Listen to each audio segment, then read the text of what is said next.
morning students, we were at chapter number 7. So today I will be teaching you climate. This first para we have live in yesterday or previous video. So I will teach you this also. What about the time on sunrise and sunset? Okay, ये हम temperature पढ़ रहे थे previous class में.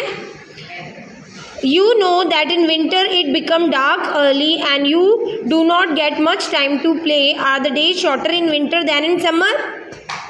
Yes, क्योंकि ऐसे होता है ना, जल्दी धूप चली जाती है, अंधेरा जल्दी हो जाता है, फिर हमको कम टाइम मिलता है खेलने को. Try to find it out yourself by completing the project given at the end of the chapter. So 7.2 climate. Meteorologists record the weather every day. The records of the weather have been preserved for the past several decades. These help us to determine the weather pattern at a place. ये meteorologists जो होते हैं ये weather को note down करते हैं, कितना humid है और टेम्परेचर कितना है. The average weather pattern take over a long time, says 25 years, is called climate of the place. Okay, average weather जो है ये लॉन्ग टाइम पीरियड के लिए वो लोग नोट करते हैं और उसको हम क्या कहते हैं, क्लाइमेट ऑफ द प्लेस. ऐसे बोलते हैं ना कि इस प्लेस का क्लाइमेट ठंडा रहता है ना, और किसी प्लेस का बहुत गर्म रहता है, जैसे डेजर्ट एरिया का बहुत गर्म रहता है क्लाइमेट. सो ये कौन रिकॉर्ड करता है? मेट्रोलॉजिस्ट रिकॉर्ड करते हैं. If we find that the temperature at a place is high most of the time, then we say that the climate of that place is hot. और एक प्लेस का climate हमेशा गरम रहता है, तो हम उस प्लेस को बोल देते हैं ना ये गरम प्लेस है. जैसे हमारा ही है कच्छ है, कच्छ डिस्ट्रिक्ट है, इधर हमेशा ही गर्मी होती है, इतनी ठंडी होती नहीं है, तो सब ऐसे बोलते हैं ना कि कच्छ बहुत गर्म प्लेस है. If there is also heavy rainfall on most of the days in the same place, then we can say that the climate of this place is hot and wet. और अगर उस प्लेस में जैसे hot climate है, वहाँ पे हमेशा बारिश भी होती रहती है, तो हम उस प्लेस को कहते हैं कि ये हॉट और वेट प्लेस है. ठीक है, जैसे केरल में गर्मी भी बहुत होती है और बारिश भी जब देखो तब गिरती रहती है. तो so these places are said as hot and wet. In table 7.2 and 7.3 we have given the climate condition at two places in India. ठीक है, 7.2 और 7.3 में दो places के टेम्परेचर बता दिए गए, क्लाइमेट बताया है. First we find the average of the temperature record during the month. Second we calculate the average of such average temperature over many years. पहले हम क्या करते हैं, फर्स्ट स्टेप में एवरेज ऑफ टेम्परेचर एक महीने के लिए रिकॉर्ड करते हैं, किसी भी प्लेस को बोलने के लिए कि ये ठंडा है कि गर्म है. सबसे पहले उसको एक मंथ उसको रिकॉग्नाइज किया जाएगा उस प्लेस को. फिर सेकेंड में क्या करेंगे, एवरेज निकालेंगे टेम्परेचर का बहुत सारे सालों के लिए. That give the temperature, mean temperature. The two places are Srinagar in Jammu and Kashmir and त्रिपुरम इन केरल. देखो त्रिवेंद्रपुरम इन केरल का आ गया, इसमें केरल का ही एग्जाम्पल दे दिया. सो फर्स्ट टेबल देखो, मंथ जनवरी में ये कौन सी प्लेस का है, श्रीनगर का है, जो जम्मू और कश्मीर में आता है श्रीनगर. सो उसका टेम्परेचर कितना है, डेली मिनिमम टेम्परेचर मैंने कब बोला था, कब नोट करते हैं, अर्ली मॉर्निंग. और maximum temperature at what time, at noon we are noting. So minimum temperature जनवरी में था -2 डिग्री सेल्सियस और मैक्सिमम इज 4 और 2 मालूम है आपको कितना कम होता है. अपने इधर तो 4 पड़ता ही नहीं है, अपने इधर तो 35 36 ये जाता है, और मिनिमम मतलब इतना ही जाता है 30s की लाइन में, अर्ली मॉर्निंग ऑल्सो. मैक्सिमम तो पूछो मत, 40s और 50s भी जाता है. इधर तो देखो -2 डिग्री पे चला गया है, तभी जम्मू और कश्मीर में बर्फ़ गिरता है, क्योंकि वो माइनस पे चला गया.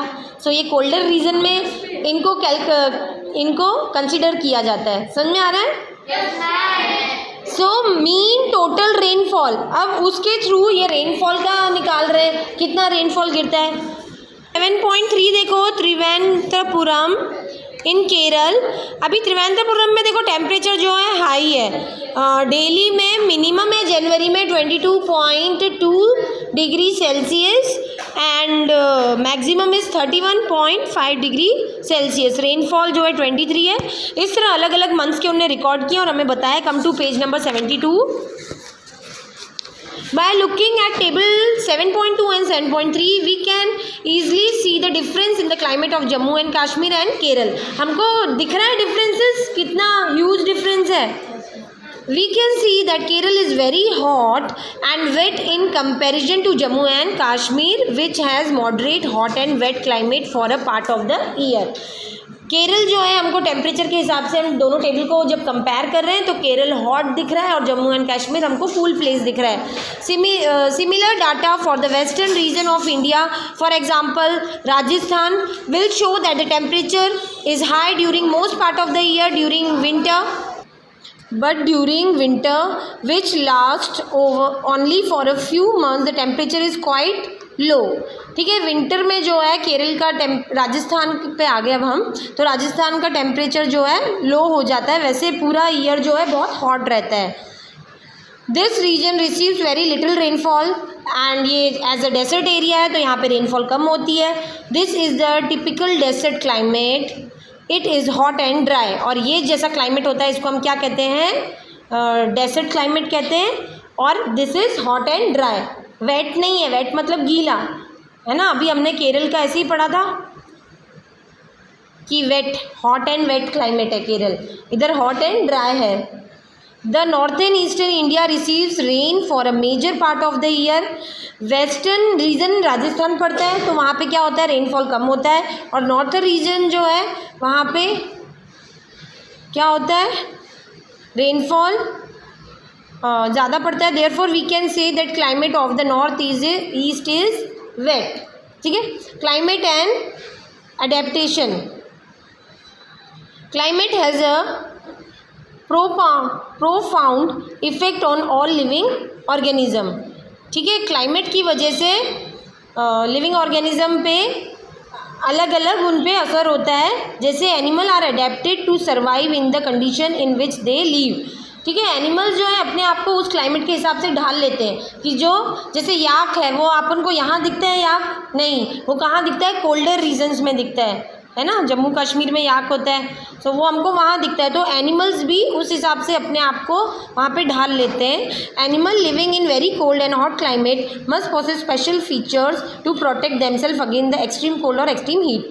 वो अपने आप को उस तरह अपने फीचर्स बना लेते हैं कि एक्सट्रीम कोल्ड में भी वो सर्वाइव कर सकें और एक्सट्रीम हॉट में भी. Recall from chapter number 9 of your standard 6 science book the definition of adaptation. 9 chapter आपने 6 चैप्टर में पढ़ा होगा, वहाँ से आप एडेप्टेशन डेफिनेशन को देख के आइएगा, ये आपका होमवर्क है. Features and habit that help animal to adapt to their surrounding are a result of the process of evolution. In chapter 9 you will learn about the effect of weather and climate on soil. So in chapter 9 आप पढ़ेंगे कि climate का क्या effect होता है, weather का क्या effect होता है क्लाइमेट और सॉइल पे. Where we will study the effect of climate on animal only. इस चैप्टर में हम जो क्लाइमेट का इफ़ेक्ट है वो एनिमल पे ही पढ़ेंगे. ठीक है, in class 6 you have read about adaptation of animal to certain habits. ठीक है, as example of adaptation of animal to climate condition we discuss only animal living in polar region and tropical rain forest. As the name suggests the polar region are situated near the poles, that implies north pole and south pole. ठीक है, animals हम north pole means polar region के बारे में पढ़ेंगे और tropical rainfall के इधर एनिमल्स के बारे में इसमें पढ़ेंगे.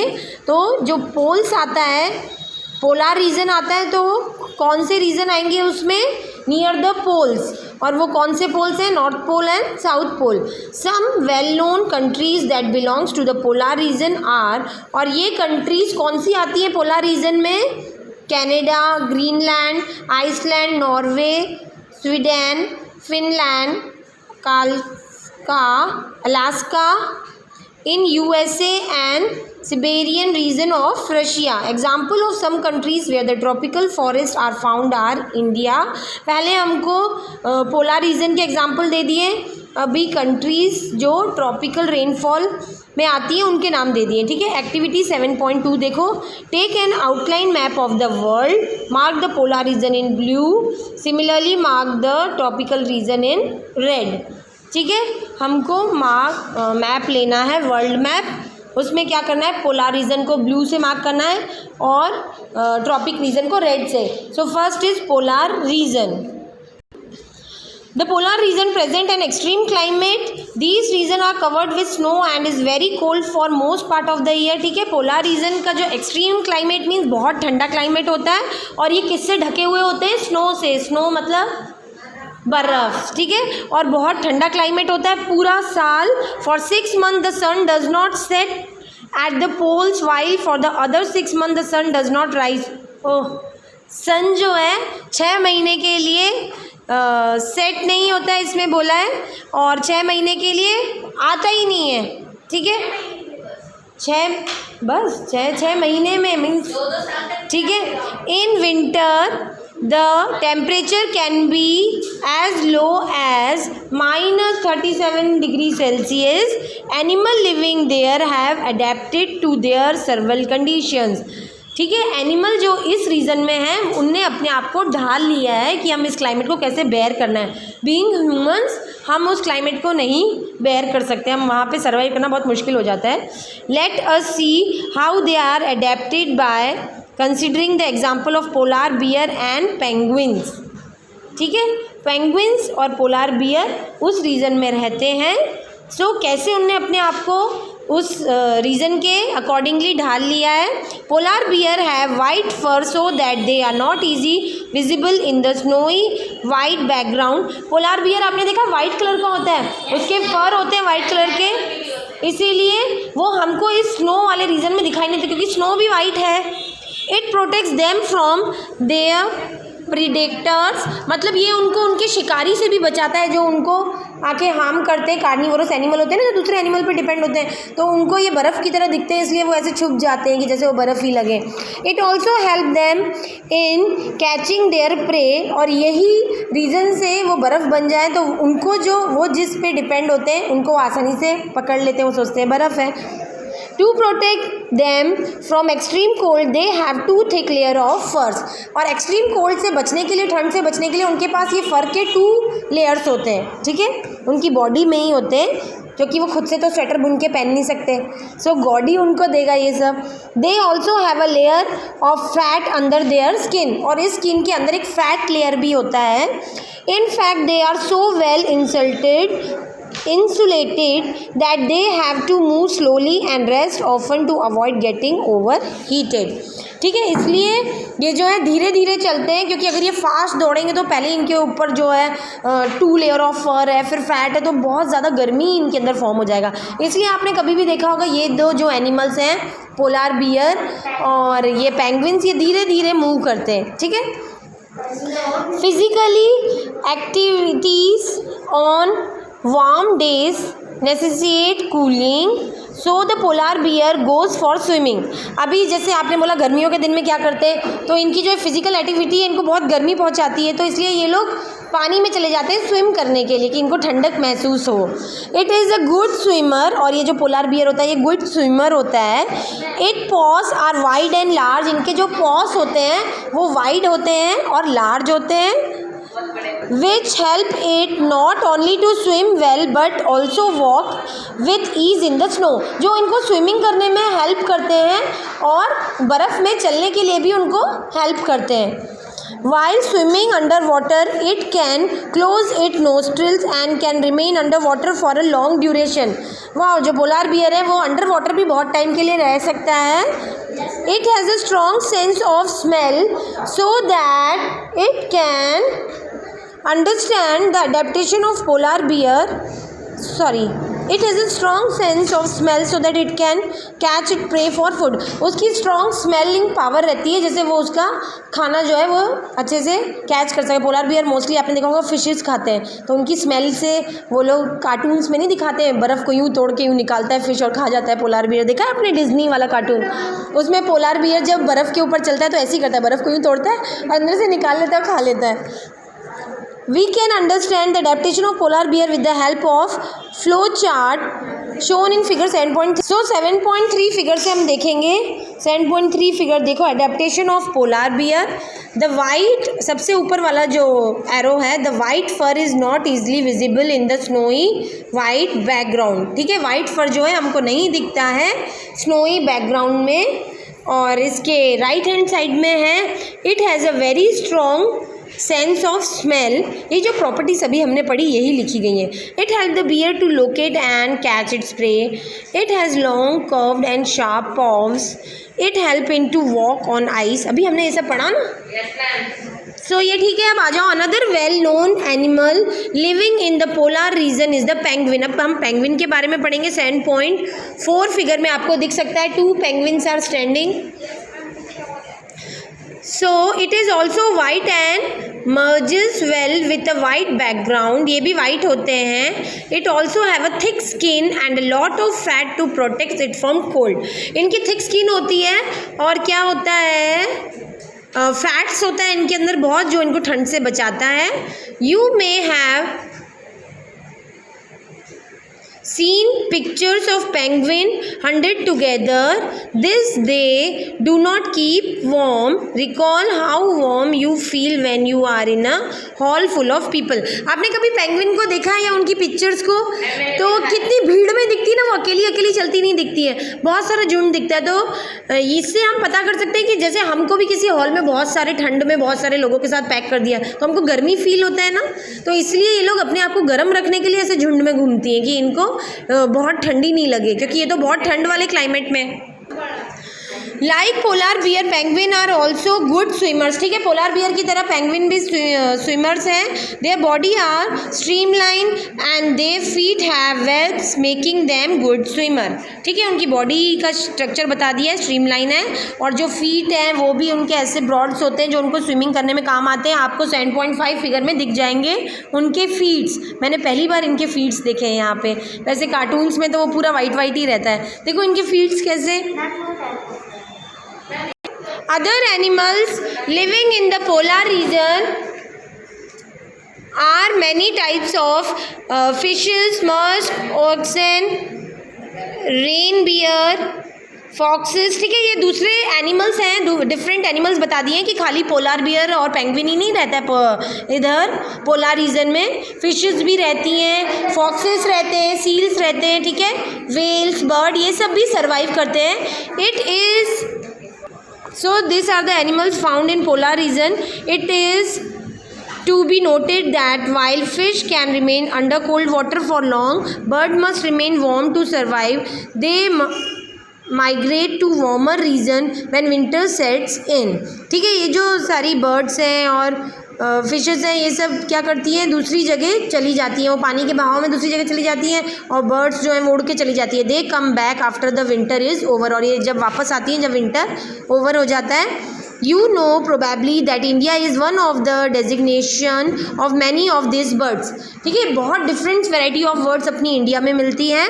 You must have seen or heard about the Siberian crane that comes from Siberia to places like Bharatpur in Rajasthan and Sultanpur in Haryana and some wetland of northeastern and some other part of India. ये places में ये birds जो हैं आते हैं थोड़े time के लिए. जब वहाँ नॉर्थन पार्ट में बहुत कोल्ड हो जाता है तो ये अपने तरफ आ जाते हैं. So students, I am stopping my topic here only. In next class I will be teaching you the tropical rainfall.